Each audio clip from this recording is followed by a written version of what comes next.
Bonjour et bienvenue chez DigiSchool, je suis Oriane, votre professeure de droit. Nous allons nous intéresser aujourd'hui à la complémentarité et à la hiérarchie des sources du droit.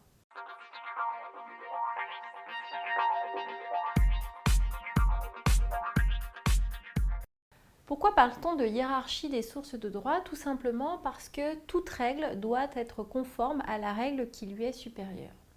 Au sommet, vous avez la Constitution. En dessous, vous avez les traités internationaux qui vont donc devoir respecter la Constitution. Vous avez ensuite les règlements et les directives communautaires. Ensuite, vous avez les lois, les ordonnances et les règlements autonomes, puis les règlements dérivés et arrêtés.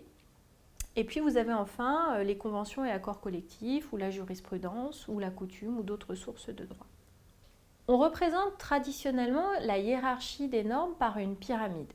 Pourquoi? Tout simplement parce que les textes d'application sont beaucoup plus nombreux et beaucoup plus détaillés. Donc au sommet, nous avons la Constitution. Ensuite, nous avons donc les traités internationaux. Ensuite, nous avons le droit communautaire dérivé. Puis les lois, les règlements autonomes et les ordonnances. Et enfin, les règlements d'application ou les décrets et les arrêtés.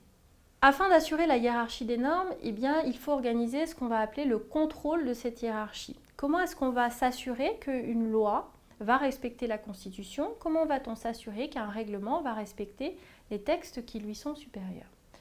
On distingue plusieurs contrôles. Le contrôle de constitutionnalité est assuré en France par le Conseil constitutionnel.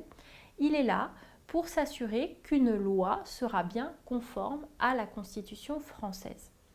Le contrôle de conventionnalité, en France, est assuré par le Conseil d'État à la Cour de cassation et il permet de s'assurer que nos textes législatifs et réglementaires sont conformes au droit de l'Union européenne.